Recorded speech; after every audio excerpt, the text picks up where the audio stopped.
Prepare to set fire to the index card of allowable opinion. Your daily dose of liberty education starts here. The Tom Woods Show. Hey everybody, Tom Woods here. Tom Woods Show, episode 2420. It's been quite some time since we've had Peter Schiff on the show, and I still have people telling me that they discovered me because they were listening to Peter Schiff and I was filling in for him on his terrestrial radio show all those years ago. Peter, of course, is chief economist and global strategist at Euro-Pacific Asset Management, founder of Schiff Gold, and a guy I guess I got to know during the first Ron Paul campaign. So, Peter, welcome back. Tom, thanks for having me back on. I'm glad I could help launch your career there. You're a great host when you were pinch hitting for me, and you've done great ever since you've got off on your own podcast. That's very generous of you to say. Thanks so much. I asked my people in my supporters group. I got Peter Schiff coming on. What do you guys want me to ask him? And of course, it's every question under the sun. Some of them are the same, so I don't want to. I want to throw questions at you that maybe you haven't gotten before to keep it interesting for you. But I want to start with a couple questions of my own, and let's start with Paul Krugman, because Krugman's been saying for quite some time now that he's just baffled that we have a really strong economy that people think is weak because Biden is just very bad at defending himself or making the case. And I think the way I've responded to that is, if the economy is really good, I think people wouldn't have to be propagandized into believing that it's good. They would recognize it themselves. So what do you make of this? The economy is actually, I'm sure you've heard this, actually really strong. People are just too dumb to see it. Yeah, well, first of all, I doubt Krugman would be saying this if Trump were still president and all right. the numbers were identical. So there's so much more politics involved in this than there is real economic analysis. But I don't know that Krugman is even, qualified to do any economic analysis. But as far as, trying to BS that the economy is strong just to try to make Biden look good, clearly, if the economy is strong, you're right, the people don't have to be told the economy is good. They know that it's good. When you have to beat it into their heads and convince them that they're wrong, and what they're experiencing is actually strength, even though it feels like weakness. But the numbers belie these claims of a strong economy, especially the labor market, because all of the evidence supposedly for the strong economy is this great jobs market, this strong jobs market that we have, because we keep creating all these jobs and the official unemployment rate is low. And so we're being told that, the strong economy is a function of the strong labor market. And that's because of Bidenomics, right? Whatever the hell Bidenomics is. But if you actually look at what's going on, why are we creating all these jobs? Well, because people can't survive on their primary job. And so they need to supplement their income by moonlighting. And they take on second jobs and third jobs. Pretty much all the jobs that Biden has created have been for people who already had a job. Now, most people don't want 2 or 3 jobs. In fact, they don't even want one job. If they could get a paycheck without working, they would sign up for that. So people work because they have to. And so the fact that they have to work a lot harder now and for a lot more hours isn't a sign of a strong labor market. It's the sign of a weak labor market. And another reason that so many people have multiple jobs is that they've lost their full-time job. And so they're hobbling together 2 or 3 part-time jobs to make ends meet. And so that helps the numbers look good. Now, the other reason I think the unemployment rate is so low is I just don't think we honestly count the unemployed. I think it's just a flaw in the methodology. There's a lot of people who are not working, who should be considered unemployed, but who are not. And so that skews the numbers. But if you look at the labor force participation rate and look how low it is, a lot of those people who are not in the labor force are unemployed, and they just don't count. Well, let's stick for a second with our favorite New York Times columnist. He shared a chart maybe about a month ago, and it was tracking the CPI in the U.S. and then tracking the CPI in the Eurozone countries. and they more or less track each other closely. And that was his attempt to say that there's no way this is the Biden regime's, Biden administration's problem, because it's happening everywhere. Yeah. Look, yes, because everybody made the same mistake, right? Everybody printed too much money. And if you look at the monetary and fiscal policies in the Eurozone, they're very similar to the monetary and fiscal policies over here. And so it makes sense that we're experiencing the same consequences of the same policy. So it doesn't let Biden and the Fed off the hook just because the ECB and the Bank of England and their governments were playing from the same playbook. We're all experiencing the predictable consequences of that policy. Krugman was the guy that said we don't have to worry about inflation, and he took a premature victory lap years ago, proclaiming that all the guys like me or like you who were warning about inflation, we were all wrong. Well, all the inflation that he said wasn't going to happen, it's happened. He just doesn't understand that there was a long lag between the creation of the inflation and the manifestation of that inflation in a more noticeable and harmful way in the CPI. When that inflation was making its way into the economy and was stopping in stocks and bonds and real estate and other assets, nobody really cared about the inflation because it was inflating the prices that people like to see go up. But now that all that inflation is in consumer prices, and of course, the inflation that was created during COVID was immediately injected right into the economy because it didn't pass through the financial banks and the assets. It went right into people's pockets and immediately went out of those pockets as they spent it. And so we had a big boost in the measured inflation rate.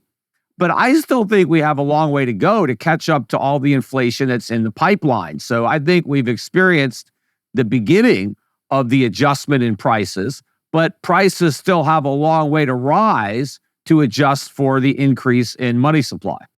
Nevertheless, though, you're right about his premature victory lap. And now he's been trying to say, again, since about a month ago, that excluding several major categories of items, food, energy, shelter, used cars, stuff like that, that actually it's now back to price inflation is now back to manageable levels. So it was a problem, but now it's behind us. Yeah, well, I guess the problem is when you're having to spend so much money on food and energy and insurance and stuff like that, you have nothing left over for the other stuff. So I guess the other stuff is going down in price because people can't afford to buy it anymore because the stuff that they're buying has gone up so much in price.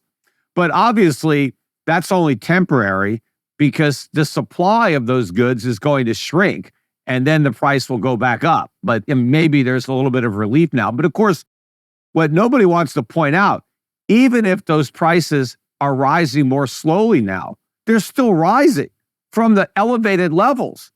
So if you have prices go up 10, 15, 20% over a couple of years, and then they only go up 2 or 3%, I mean, that's on top of all the prior increases. So there's no relief coming. I mean, nobody is talking about rolling back the price hikes. Remember when the Fed, just a couple of years ago, so it's not like you have to have a good memory, but when inflation first started to get above 2%, Powell all of a sudden invented a brand new mandate. It wasn't 2% inflation. It was average inflation of 2%. And so what Powell said is, we don't have to stop at 2. We need to make up for the years that it was below 2. So we have to, let it run hot. We have to let inflation be 2.25 for a while to make up for the fact that it was like 1.75, and then it's going to average out to 2. No one talks about average inflation now because over the last 2 or 3 years, inflation has been closer to 10% than 2%. Where would they have to run inflation going forward to bring the average back down to 2%? I mean, it'd have to run negative. Or way negative, even if they went to 1%, it'd have to stay at 1% for like a decade for us to, or more, maybe 20 years to average what we've just experienced back down to 2%. No one talks about that anymore. And nobody even asks the Fed about that. I've never heard at any press conference anybody say, Mr. Powell, what about inflation averaging? Isn't your goal to have an average rate of 10%, 2% rather? How are you going to average down all this high inflation? Well, I think there's this mentality now that Americans have had for a long time, partly because of, quote, American exceptionalism. They think that America could do anything. And so they have this utopian idea of what America, quote unquote, is capable of. So if you say, oh, there's a natural disaster here, or there's a war over there, or there's something we need to intervene in, well, it's no problem. Just cut a check for $100 billion because it comes out of nowhere and it doesn't seem to harm us in any way. So this can just go on forever. Yeah. And, they don't even count the national disaster spending as part of the official budget deficits. Because they call it an extraordinary item. And so they don't include it. So when they say, last year the budget deficit was 1.8 trillion, they don't count the 100 billion that they spent on natural disaster relief. And there's a lot of other stuff. They call it off budget, right? There's all this off budget, but they still pay for it. They still have to, they don't pay for it. They borrow the money.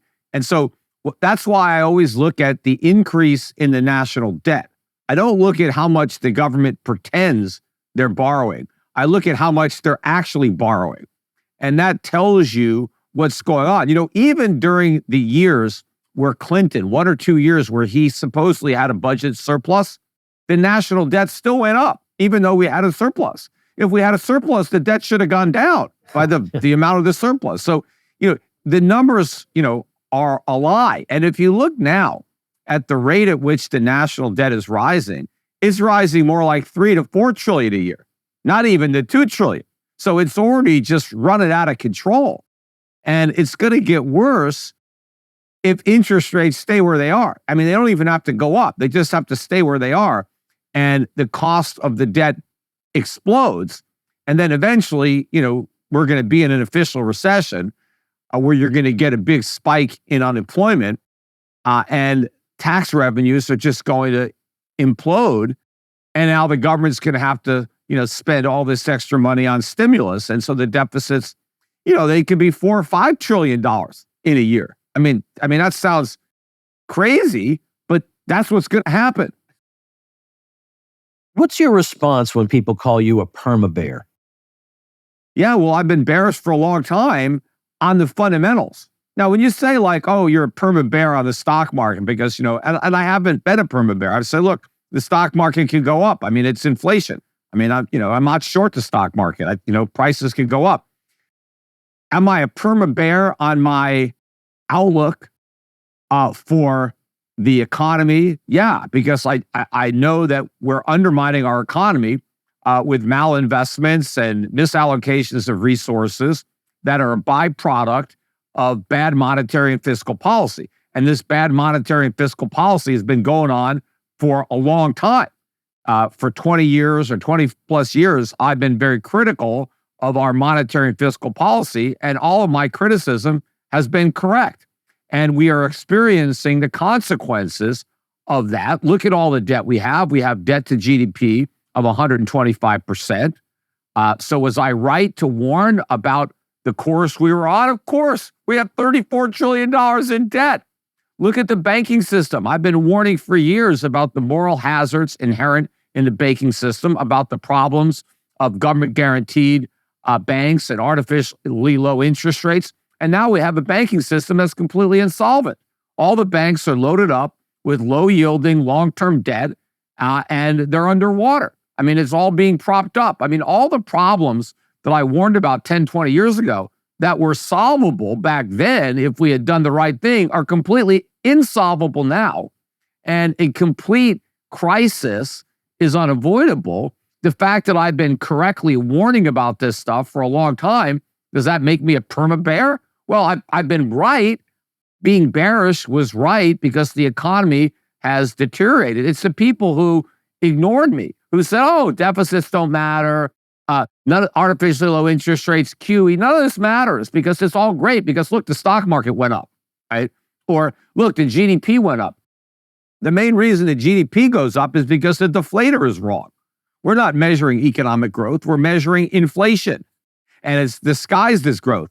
But look at our trade deficits that hit record highs. You know, when Trump was president, he was saying, oh, I'm going to reduce the trade deficit. I said, no, you're not.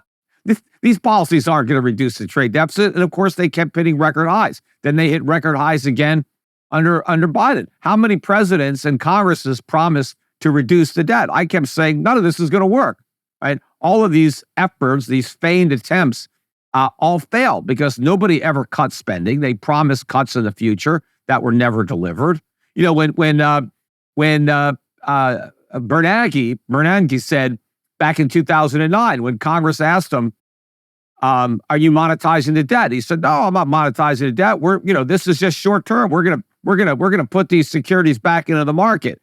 I said back then the Fed is lying, that the balance sheet wasn't going to shrink, and now it's $8 trillion. I mean, yeah, it got to $9 trillion, but when Bernanke was lying to Congress about how it just was temporary, the balance sheet was $1 trillion or what, $2 trillion, $3 trillion, whatever it was, and now it's this many times because it was under $1 trillion before they started QE. So, I mean, I've been very accurate. I mean, there's so many things that I've gotten right over the past 10 or 20 years that have happened. The only thing that hasn't happened yet is complete economic Armageddon. I mean, we haven't had a dollar crisis yet. We haven't had a sovereign debt crisis yet. We don't have hyperinflation. I mean, we don't have the absolute worst case scenario. But that's what's coming. And, to wait for that, if you're going to wait to say, yep, I guess you're right, Peter, the whole country is completely destroyed. We've decimated our economy. We've wiped everybody out. There's riots and looting, and it's basically Mad Max now. I mean, the point of my warnings was to prevent all that, to try to get people to do something to avoid that outcome, right? Right.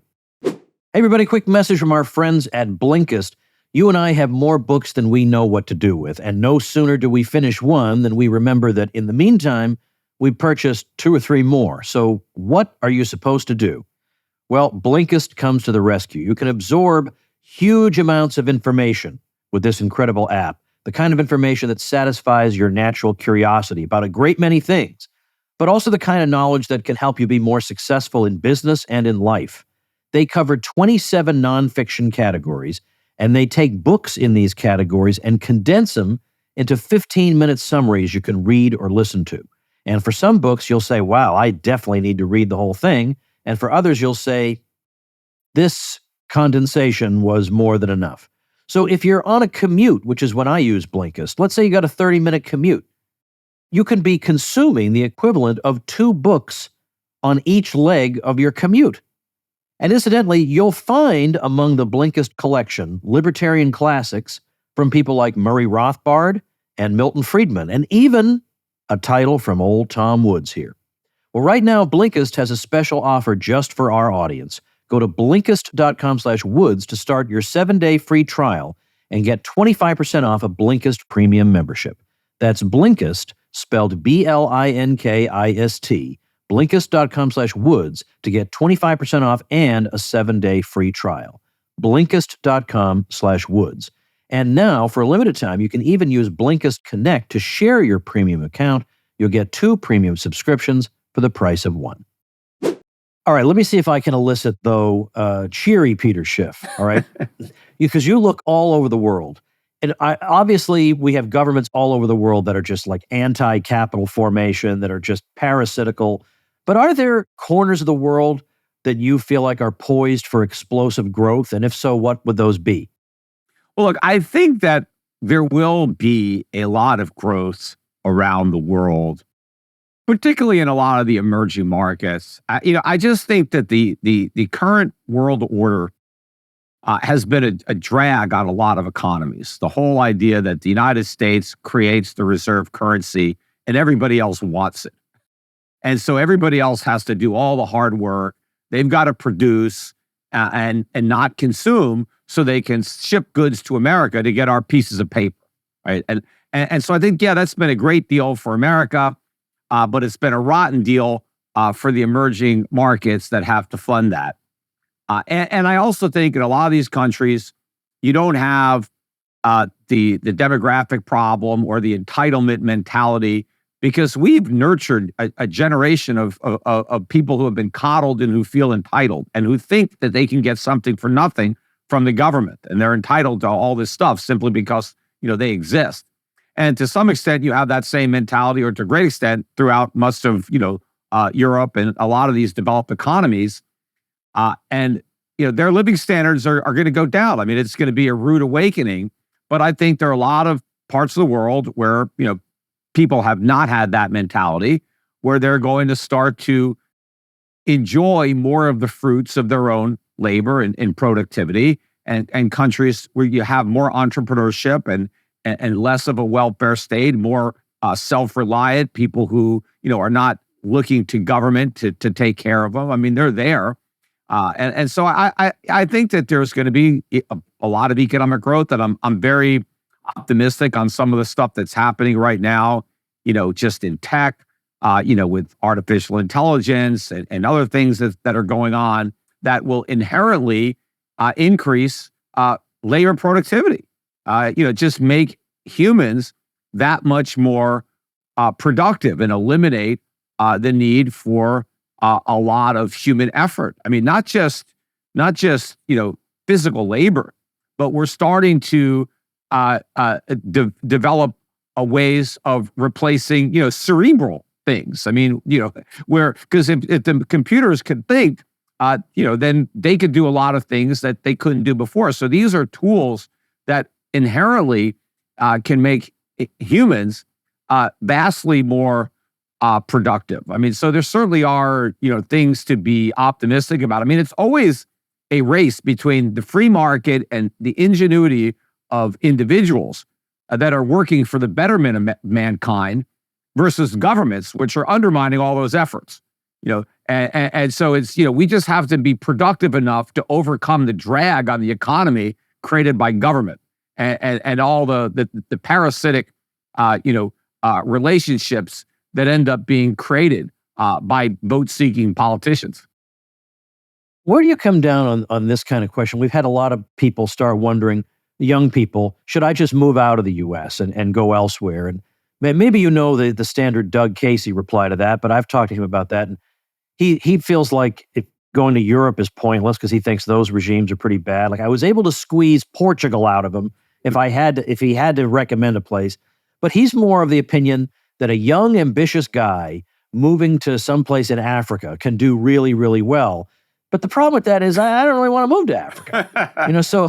So what do you recommend on this? Yeah, I mean, look, there may be some opportunities in Africa. I'm not that familiar with it.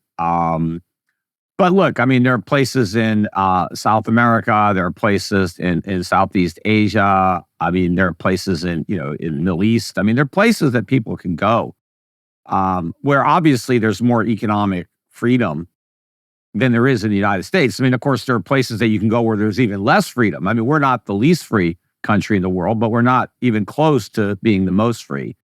And so, freedom equals opportunity. And so you will have more opportunity in areas of the world where you have more economic freedom. The real problem for America is not today, but how much less free it may be. Because whenever there's a crisis, that's always a catalyst for the government to usurp a lot more power, and a lot of individual liberties are lost. And I think the crisis that's coming up is going to be the biggest one yet. I mean, bigger than the COVID crisis, bigger than the financial crisis or the .com or whatever.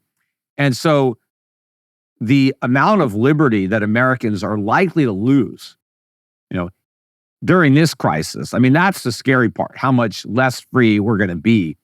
And so people may want to just front run that, just kind of get out before that happens, because a lot of liberties are going to be lost. I mean, it's going to be economic emergencies because and of course the government is not going to accept responsibility for this disaster that is clearly their creation. They're going to blame capitalism, greedy speculators, price gougers, who knows who they're going to blame? I mean, everybody but themselves. They won't accept any responsibility. So it's going to be the government that's going to have to rescue us from, runaway inflation and shortages and all this stuff.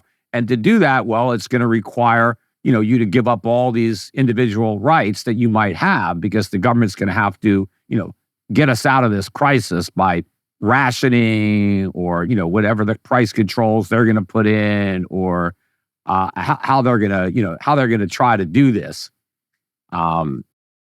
And yeah, they'll probably make it illegal. I mean, talk about now, you can't criticize their policies either, because it's bad for everybody. Just like with the vaccines and stuff. Oh, you can't criticize the vaccine policies. Oh, you won't be able to criticize these price controls, right? You can't do that because you're undermining our attempt to save everybody from inflation. So don't criticize these policies that are so beneficial, because you're gonna create these price control deniers or something, or rationing, or whatever the government's going to do, or they're probably going to implement foreign exchange controls, or different ways to prevent people from escaping. Who knows? Maybe they're going to start demanding that people buy treasuries in their, maybe in their retirement accounts or IRAs. Maybe, well, if you have an IRA, you got to put it in treasuries or something. Who knows? No matter how low the yield is, you just got to buy them anyway. If you want to continue to have your, I don't know but they're going to come up with all sorts of things that they say are in the national interest. But all your individual rights get sacrificed, in the process, which, the public has already shown that, they're willing to give up whatever rights the government requires in order to take care of some emergency. Well, you made a major move in your life, I don't know how many years ago now, when you moved to Puerto Rico. And I have more and more people asking me about that, are curious about that, and about your decision to do that. Do you have any regrets about that? What are the major benefits people get from that? Yeah, well, I mean, the major benefit is, financially, is that your taxes are a lot lower. Now, your cost of living is going to be higher here than most places. And a lot of other things, are going to cost a lot more, because they're so incompetent here.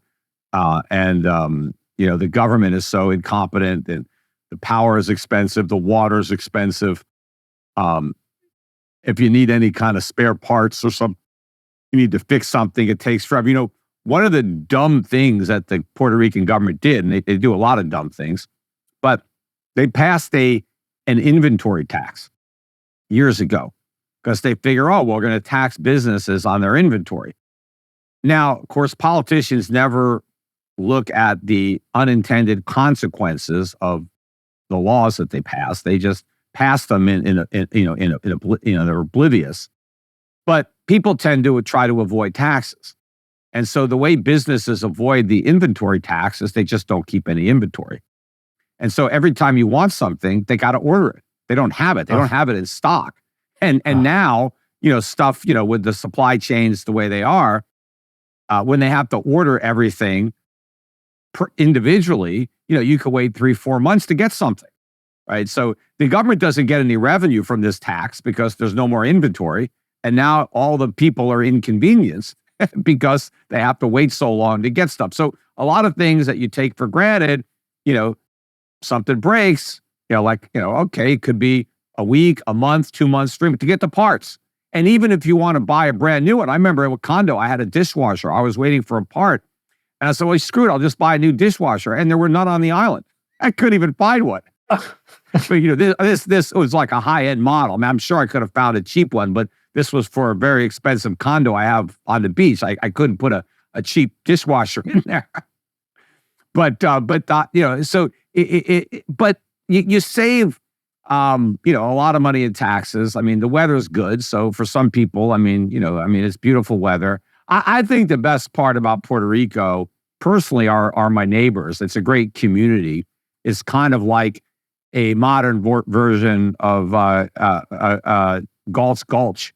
We got so many very intelligent, hardworking, entrepreneurial, like-minded people have all come from all over the country and converged, into my neighborhood. And I was so going to ask you it's about that. just Is it like it's like a community within a community? yeah, it's just a very social. I mean, it's just, I feel like when I live here, I feel like I'm in college, like on a campus where you just know a lot of people. Now, I'm not buddies with everybody, but I have a large group that I'm good friends with within the overall campus. But we're all here, and just the parties are a lot better than the frat parties because everybody has a lot more money. So we're not just drinking, beer out of a paper cup or whatever. It's great catering and bartenders and music. And last weekend, it's just ridiculous because I can't even go to all the parties. There's multiple parties every day and you just get partied out. But it's fun and the people are good. So people enjoy the social experience down here. And of course, people have more money to throw these parties because they're not sending their money to the government. I went to a clinic in San Juan today. It's one of these things I joined just to keep checking on my health and things. I'm 60 years old now, so I'm doing a lot to stay healthy. And in the waiting area, in the reception room, as I'm coming out, there's a kid sitting there, a young guy, probably in his 30s. Hey, Peter Schiff, fantastic! You're one of my heroes. I've been listening to you for years and years. You're the reason I'm here. Because I asked him how long you've been here. He goes 7 years. I go, well, that's about when I came. And he says, yeah, I came here because of you. I was watching you on Joe Rogan, and I really want to thank you because it was a great decision to move here. My wife and I love it, and we're here. And a lot of people came here because they heard me talk about it. So yeah, there's only been one really bad thing that happened to me, and that was terrible. And that was the Puerto Rican government, basically caving into the IRS to shut down my bank that had been falsely accused of facilitating tax evasion and money laundering by the media. Of course, the media found out it was under investigation by an illegal leak of a confidential investigation that ultimately exonerated me and my bank. But that didn't matter because the leak caused the media to bring so much adverse attention on the allegations. And in fact, it was even worse because not only did the media illegally leak that I was being investigated, and I didn't even know I was being investigated. They knew because the government didn't tell me. The government told me they were investigating some of my customers, but the government told the media they were investigating me. But after 2 years and they found that I did nothing wrong, right? The investigation ended. But by then it was too late. The whole bank got destroyed by the leak. But not only did the media leak it, they said that I was guilty too. So they basically said, it's like saying, hey, Tom Woods is being investigated for child molestation. And by the way, here's all the kids he molested. This guy is, he's a huge child molester. He's guilty. Meanwhile, they never actually found any evidence that you molested anybody. Right, but they're right away saying not only are they investigating you, but you're guilty. You did it. So that's what they claim with me and the bank, and so. But unfortunately, I had sold that bank, but somehow the IRS, got Puerto Rico to cancel the sale, and they shut the bank down instead. So I lost everything. I had $10 million invested in the bank. I was getting $25 million for the sale, which is a lot less than the bank was worth. I think it was worth $100 million or more before its reputation was destroyed. So that was a business that I had, and I could have sold it tax-free, and I was planning on really building it up. So I completely lost that. Unfortunately, my bank's customers still haven't got their money back. It's been 17 months and no one's got a nickel. And when I owned the bank, after the defamation came out, right, there were a lot of problems. So a lot of people took their money. We sent back over $200 million in about a year and a half. That was 75% of our deposits. What bank in America could send back 75% of its deposits when they only keep 2 or 3% of the deposits, right? The rest of it is loaned out. Well, I was a 100% reserve bank. I didn't make any loans. So anytime somebody wanted their money, I just sent it out, right? But as soon as the government took over the bank, no one's been able to get a nickel in 17 months. Even though all the money's there. So that's the regret that I had a bank in Puerto Rico and the Puerto Rican government, did this. So I lost a bunch of money there. So that, takes a bite out of my tax savings, but I'm still saving a lot of money in taxes on my other businesses. So, and so I hopefully I'll be able to make enough money in tax savings. I mean, I do believe that at some point when I'm ultimately proven right, and the dollar does what I think it's going to do, and gold and other commodities do what I think, and I have, $1 billion or more of capital gains at 0%, that'll make up for it, And who knows what the capital gains tax will be by the time I cash out over here in Puerto Rico, because it could be 50% or 60%. Because I think that, when things really go bad, they're going to have some kind of windfall tax. Oh, if anybody profited off of this, well, they should be taxed heavily. They shouldn't get to keep their profits. In fact, especially maybe on gold, they may blame us. It's these gold speculators that did it. They killed, let's tax them. So at least I know in Puerto Rico, they can't tax me because I'm living here. So I'm exempt from that. They can tax me by inflation, but I'm avoiding that tax too, because I don't own dollars. I mean, I own some, but the vast majority of my wealth is not US dollars, which is what I strongly recommend. And people do the same thing, is that because the dollar is going to depreciate dramatically. So you don't want to get stuck holding the bag. You want to own real things. You want to own, I like foreign stocks, dividend paying stocks, commodities, precious metals, things like that are gonna hold their value. Hey everybody, quick message on behalf of our sponsor, Monetary Metals. You have almost certainly heard Ron Paul say that the thing that got him into politics was Richard Nixon closing the gold window in 1971. And ever since Nixon definitively took us off the gold standard, things have just gotten worse. The dollar has lost over 90% of its value since that time. It's become harder for Americans to retire. The national debt just surpassed $33 trillion. Disaster can strike at any time. And so we need a change. Where's that change going to come from? Not from DC. It has to come from the market. We need a market-based answer to the corrupt, dishonest money we use today. And I think we have one. That answer is Monetary Metals. Monetary Metals enables you to get on your own personal gold standard starting today. Who cares what the Federal Reserve is doing with interest rates when you can earn interest on your gold, paid in gold? Earn up to 5% in their gold leasing program, or earn double-digit returns in their gold bonds if you're an accredited investor. I put my own money, my gold, where my mouth is, and opened an account with them myself. It's time for you to do the same. Join me and our old friend Jeff Deist as we lead an honest money revolution that starts by opening an account at Monetary Metals today. Go to monetary-metals.com/woods to learn more. That's monetary-metals.com/woods. That reminds me, I got basically two more quick money questions, and I'll let you go. Building on what you just said, suppose you have three people and they're all interested in investing some money. One of them's got $1 million, one of them's got $100K, one of them has $10K. What would you, obviously we're just speaking in generalities here, but what would you recommend to each of those people? Well, it also depends on, when they need that money, how soon they need the money. But assuming that this is their money that they don't need, hey, I got this money and I don't need it for a long time. And assuming they're all about the same age, I'd probably give them the same advice. It's just obviously the guy with $1 million can just do it up with a bigger number than the guy with $1,000. Although the guy with $1,000 may not be able to buy individual stocks, he may have to buy mutual funds or something like that to get exposure, to get some diversification.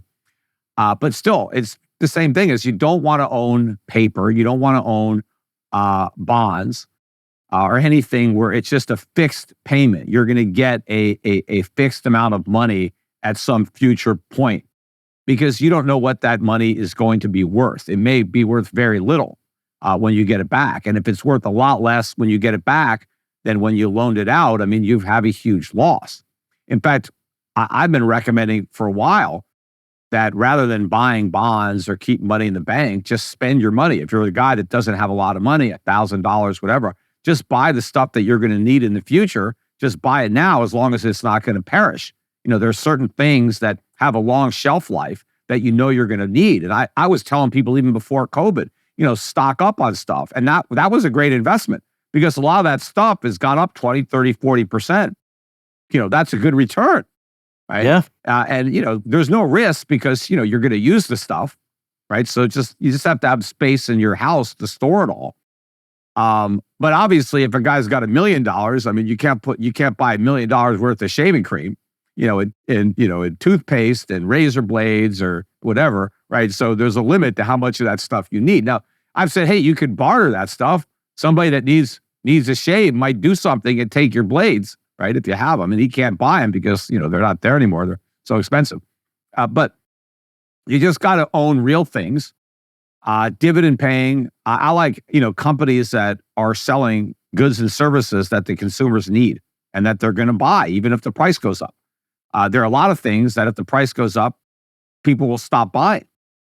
And not just if the price of those things go up. Like we said earlier, if the price of food goes up enough, you have to stop buying other things in order to eat. Well, the companies that I own aren't selling the things that people give up. I want to sell the stuff that they eat because I know they're not going to give up that. And so you have pricing power. So in an inflation environment, what you do is you just look back and you see what did good during the 1970s. Where did people make money during a decade of high inflation? And that's where they're going to make money now, except I think they're going to make even more because we're going to have even more inflation at a time where the U.S. government is in much worse fiscal shape. And what's not going to do well are the same things that didn't do well in the 70s. And that's, like the NASDAQ. Because if you look back at the 1950s and the 1960s, people made a ton of money in the stock market, in the Nifty 50, in stocks like, like a Polaroid, which was like a new stock of its day. And there were other electronic companies and things like that went way up. And in 1966, the Dow was worth 20 ounces of gold, which was a record high. And by 1980, 14 years later, the Dow was worth 21 ounce of gold. That was a record low. That was lower than it was in 1929 or 1930, just after the crash. So, and all those stocks that did so well in the 60s and 50s went down, especially adjusted for inflation during the decade of the 70s. So, but the people that stuck with what worked in the 60s and the 70s, lost a lot of money. And I think the same thing is going to happen. The people who own the stocks that did well during the bubble are going to lose a tremendous amount of real purchasing power when the air comes out of that bubble. They got to recognize that things have changed and adopt this type of investment strategy. Now, I adopted it myself way too early. With the benefit of hindsight, I could have rode in those stocks. I could have stayed in those bubble stocks. I just knew it was a bubble, and that made it hard to do. It's easy for the people that don't know, right, to just buy and hold because they have no idea what they're holding. I know what they're holding is toxic, so I didn't want to risk it, right? I wanted to hold something that I thought was a better long-term bet. So other people can adopt my strategy now at a much better time. The problem is most people who didn't adopt my strategy 10 years ago won't adopt it now. They're just going to go down with the ship, right? They're very smug and they're very confident that they're doing the right thing. And, because everybody else is making the same mistakes. So they feel this kind of comfort because what they're doing is being ratified by what everybody else is doing. And the fact that they can look back and, oh yeah, look, I'm making money in the stock market. They haven't made it yet, especially people who think they're going to retire on their stock portfolio. They're going to find out when they go to retire that it's their portfolio that retired. The money doesn't have the value that they thought. So people should be looking at, I've got mutual funds, the Euro Pacific funds. I've got a foreign dividend paying fund, a value fund, an emerging market fund, a gold fund, international bond fund. People can buy those no load at any of the discount brokerage firms. I would suggest they check it out. Get a prospectus. Make sure you're comfortable with the risks. Obviously, gold stocks, emerging markets, riskier stocks and value or dividend pairs. If you have more money and you want me to manage a custom portfolio of individual stocks, you can contact my brokers at Euro Pacific Asset Management, Europac.com. And we can talk to you about how these strategies would work with your account. You can transfer an account over from another brokerage firm. You can fund a new account. You can do a retirement account. And also for physical gold, which I recommend everybody have some physical gold and silver. I mean, Schiff Gold. I mean, the process of, repurchasing that company, I've, maintained a relationship with them ever since I sold it to Gold Money, but I'm now buying it back. And so, but the whole time we've maintained great customer service, highly competitive prices, no high pressure selling, and no trying to push people into, numismatics or other kind of, high markup coins that pretty much, unfortunately, dominates the gold industry these days.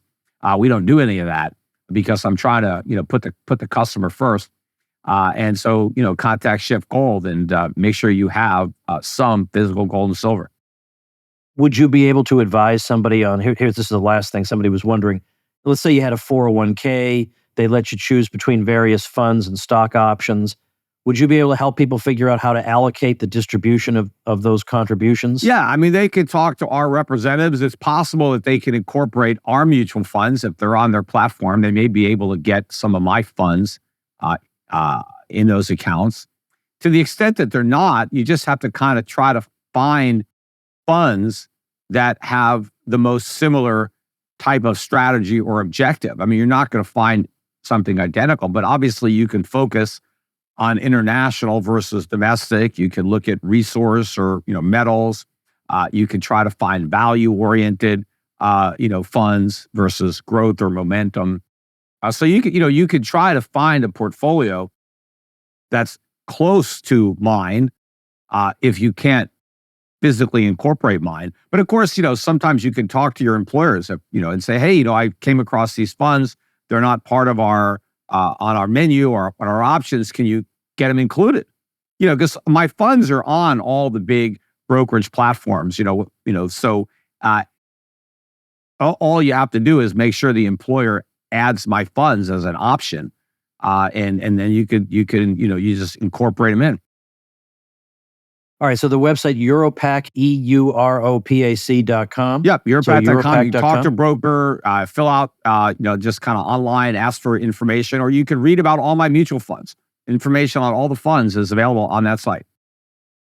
All right, well, Peter, I appreciate your time. Hope you have a great Thanksgiving. Thank you so much. You too, Tom. I'm spending my Thanksgiving on a boat. I'm taking the family. We're going to be gone, boating around the BVI most of Thanksgiving week. So I'm actually going to be spending Thanksgiving over there with a number of people from the community. We've all rented some boats. Some people have their own boats. So it's going to be a big flotilla.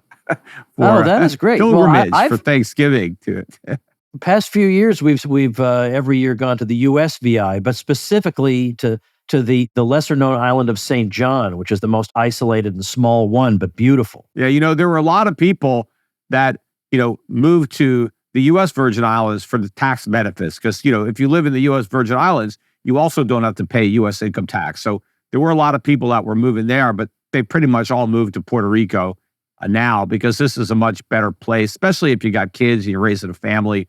It's not a little Caribbean island. I mean, we're in the Caribbean, but Puerto Rico's big and has a large urban area, and there's a lot of things going on here. So I never really feel like I'm on an island, other than the fact that people are on island time. And, I know that. And again, in my community, nobody speaks to me in Spanish. I mean, my housekeepers, but I hope you'd figure they would learn a little bit more English by now. But pretty much everybody else is fluent in English and addresses you in English, because, we've all moved here from the States.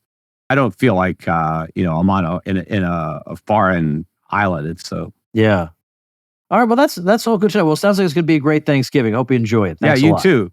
Best to you and yours, and we'll see you again soon. Thank you, and thank you, ladies and gentlemen. Become a smarter libertarian in just 30 minutes a day. Visit TomWoods.com to subscribe to the show for free, and we'll see you next time. Like the sound of The Tom Woods Show? My audio production is provided by Podsworth Media. Check them out at Podsworth.com.